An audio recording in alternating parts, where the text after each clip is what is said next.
নিজের সাধ্যের মধ্যে যদি আপনি চেষ্টা করে যান তাহলে অবশ্যই সেটা সফলতা অর্জন করতে পারবেন। সে কাজে কীভাবে আপনি সফলতা অর্জন করবেন সেটা হচ্ছে আপনাকে কাজের উপরে খুব জোর মনোযোগ দিতে হবে। মনোযোগ দিয়ে সেই কাজটি করতে হবে। আপনি যখন মনোযোগ দিয়ে কাজটি করার জন্য চেষ্টা করবেন তখন দেখবেন সেই কাজটি নিশ্চয়ই সফলতার দিকে যাচ্ছে বা সম্পূর্ণ হচ্ছে।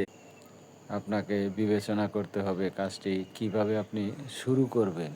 কাজ শুরু করার আগেই যদি আপনি ভয় পেয়ে যান যে কাজটি আপনার দ্বারা সম্পন্ন হবে না, দেখুন কত সুন্দর কুয়াশাচ্ছন্ন কিন্তু আসলে তুষারপাত নহে। সূর্য উদিত হচ্ছে, গরমকাল শুরু হয়েছে। তাই তো সূর্যি মামা গাছের ফাঁক দিয়ে উঁকি দিচ্ছে। ওই দূর আকাশে সূর্য মামা উঁকি দিচ্ছে আকাশে বাতাসে। সে জানান দিচ্ছে যে হ্যাঁ, সে রয়েছে। ঠিক সেরকমই আপনি ফেসবুক প্ল্যাটফর্মে যখন কাজ শুরু করবেন, তখন আপনার আইডিটি সুন্দর করে গুছিয়ে শুরু করবেন। প্রথমে আপনি যে কাজটি করতে হবে, আপনার ফেসবুক আইডিটি সুন্দর করে আপনার আধার কার্ড বা ন্যাশনাল জাতীয় পরিচয়পত্রে যে নাম আছে সেই নাম দিয়েই আইডিটি শুরু করবেন। তারপরে সুন্দর করে একটি প্রোফাইল পিকচার দিবেন, সুন্দর করে একটি ব্যাকগ্রাউন্ডে তুলে একটি কভার ফটো দিবেন। তারপরে অন্যান্য ঠাঁই ঠিকানা যেগুলো আসবে, এটি শিক্ষাগত যোগ্যতা অন্যান্য যা আসবে ইত্যাকার যেগুলো আপনি জানেন সেগুলোই অনুসারে আপনার আইডিটি সুন্দর করে সাজিয়ে গুছিয়ে তুলবেন। যেরকম রং দিয়ে এই বিল্ডিংটি সুন্দর করে সুদৃশ্য করেছে ঠিক সেরকমই আপনি সুদৃশ্য করতে থাকবেন আপনার ফেসবুক আইডিটি।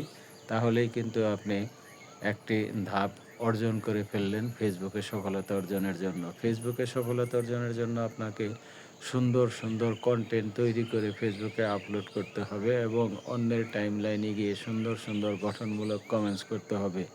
সূর্য মামা এখন উঠতেছে কিন্তু তার আলোর আভাটা হচ্ছে লাল, নীল বর্ণিত হলুদ আকার। ঠিক সেরকমই আপনি যখন আপনার আইডিতে কাজ করা শুরু করবেন, অন্যের টাইমলাইনে সুন্দর সুন্দর গঠনমূলক কমেন্টস করবেন। একটি ভিডিও সম্পূর্ণ দেখা শেষ হলে তারপরে সুন্দর করে একটি কমেন্টস করবেন এবং অন্যান্য যে সমস্ত পোস্টগুলি দেখবেন সেই সমস্ত পোস্টগুলিতে চেষ্টা করবেন যে সুন্দর সুন্দর গঠনমূলক কমেন্টস করার জন্য। প্রতিটি কাজেই গঠনমূলক কমেন্টস, গঠনমূলক কথাবার্তা বললে সবাই কিন্তু আপনাকে ভালোবাসবে। যখন আপনাকে সবাই ভালোবাসবে তখন দেখবেন যে আপনি অবশ্যই সফলতার দিকে আস্তে আস্তে এগিয়ে যেতে শুরু। সফলতার জন্য আপনাকে অবশ্যই গঠনমূলক কাজ করতে হবে, তাহলেই কিন্তু সফলতা অর্জন করতে পারবেন। সবাই